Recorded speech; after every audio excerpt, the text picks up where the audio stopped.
Okay, stop whatever you're doing, because somebody in the One Piece writing room accidentally left a devil fruit on Sukuna's desk. And I need you to understand, this isn't a who wins in a fight video.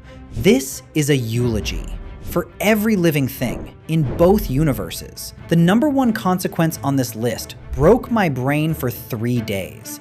You are not ready.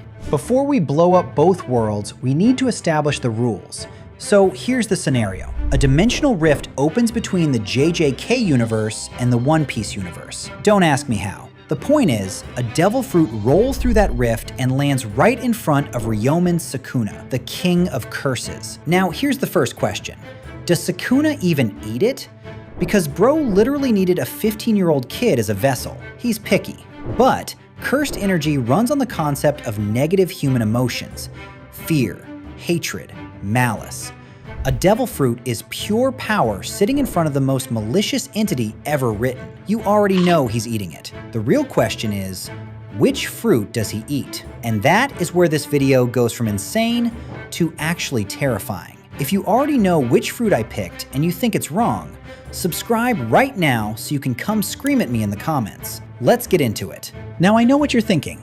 Give him Blackbeard's fruit. Darkness nullifies everything. And listen, that's a solid take. Darkness nullifying cursed energy would be a genuinely broken interaction. But here's why it's not #1. Blackbeard's fruit makes you more vulnerable to pain. And Sukuna? Bro laughed when his own heart got ripped out. Pain is not a debuff for him. That's basically a Tuesday. What about Akainu's Magu Magu no Mi? Magma. Hottest thing in the One Piece world. And yeah, Sukuna already uses fire with Flaming Arrow. Giving him actual magma on top of cursed energy is genuinely horrifying. But I need more chaos than that. The fruit Sukuna eats is the Gura Gura no Mi, Whitebeard's fruit, the Quake fruit. The fruit that One Piece literally told us could destroy the entire world. Not a continent, not an ocean, the world. And before you say, Blackbeard has it now, in this timeline, Sukuna got to it first.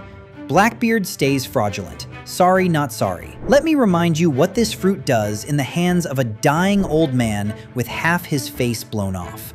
Whitebeard, on his last legs, stabbed 267 times, shot by hundreds of Marines, was still making tsunamis and cracking the air like it was paper. He was literally tipping the island of Marineford, half dead. Imagine that same ability in the hands of someone who is not dying. Someone who just beat Gojo Satoru at 100%. Someone who is cooking. Okay, so Sukuna eats the fruit. First thing that happens, his cursed energy, which already operates on a global threat level, now has a physical manifestation. Before, Sukuna's disassemble and cleave were slashing techniques.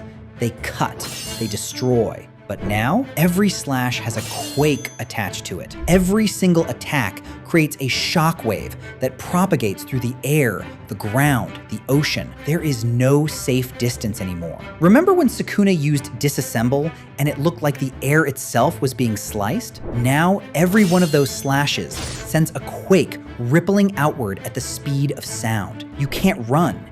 You can't hide behind a curtain. The ground under your feet is now his weapon. Now, the big question everyone's screaming in their head, what about Gojo's Infinity? Infinity stops all attacks by reducing their speed to 0. But here's the thing, a quake isn't just a projectile, it's a distortion of space itself.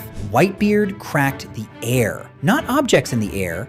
Infinity works by affecting things moving through space. If space itself is vibrating, Infinity has no surface to work on. Gojo's Infinity might not function the same way. I'm going to say something controversial, and I need you to be seated. Six Eyes Gojo, post-prison break, fighting at full power, might actually lose to Quake Sukuna. Not because Sukuna got stronger in terms of output, but because the nature of the attack changed. And if you think I'm wrong, drop a sub and tell me exactly why in the comments, because I genuinely want to be proven wrong on this one. And if Gojo falls, Yuta?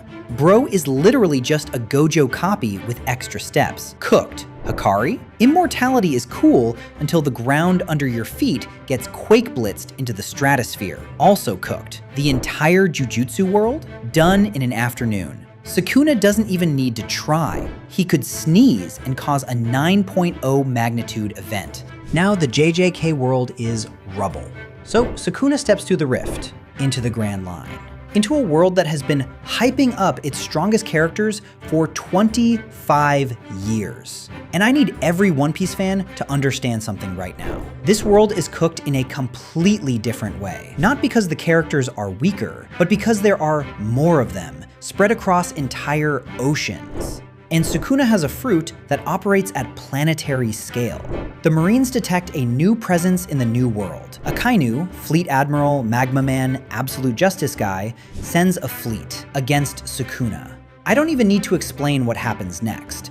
Magma meets a guy who used to eat human fingers for fun and now also commands earthquakes. The fleet becomes a weather event. But okay, what about the real ones? The Yonko. Let's talk about Shanks first, because Shanks fans have been insufferable ever since the Meteor scene. Yes, Shanks is elite. Conqueror's Haki at his level is reality warping. But here's the problem. Conqueror's Haki overwhelms minds and will. Sukuna has no normal human psychology to overwhelm. He literally existed as curses for 1,000 years. His will is just pure malice. Shanks' Haki clash with Sukuna ends with mutual destruction at best, and at best is being generous. And then Luffy shows up. Gear 5, Nika Awakened. The man who literally rewrote the laws of reality with his imagination. And listen, I'm not going to disrespect Luffy. Luffy is peak fiction. Gear 5 Luffy is one of the greatest power-ups ever written in manga history. But here's the honest conversation. Luffy's strength scales with his imagination and joy. Sukuna's strength scales with malice and hatred. Joy versus hatred. Sun God versus King of Curses. This fight would literally break the internet if it were animated. But, and stay with me, I think Sukuna wins. Because Gear 5's greatest weakness is that Luffy needs to be having fun to maintain it. And Sukuna's entire vibe is killing the fun. The moment Sukuna uses a quake to split the island they're fighting on and sends everyone Luffy loves into the ocean, Gear 5 destabilizes. And Sukuna knows this. He's a tactician. He's patient. He'll wait for the moment the sun goes out. Okay, I promised you at the start of this video that the #1 consequence broke my brain for 3 days. And everybody's been talking about the fights, the matchups, who diffs who, but nobody's talking about this. The Gura no Mi, at full power, can destroy the world. That's not fanwank, that's canon. Sengoku said it. In a world where the One Piece exists, the treasure that will bring about the great pirate era, the fact that one fruit can end everything is already terrifying. Now consider, what is Sukuna's goal?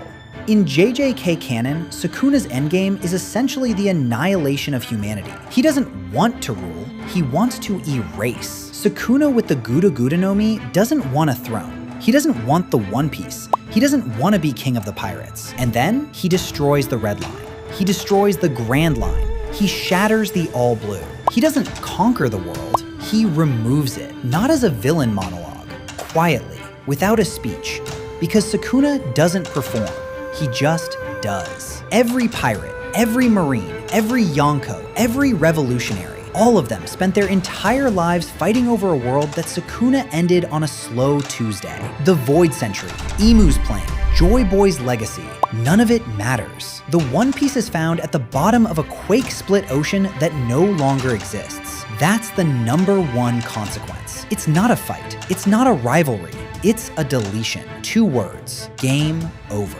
So here's the question I'm leaving you with, and I want genuine answers in the comments because this decides the next video. Is there a single character from any anime who stops Sukuna at this point? Not slows him down, not survives, actually stops him. Because I went through every major shonen roster for 3 days, and I came up with exactly one name. And it's going to make half of you lose your mind. Drop your answer below.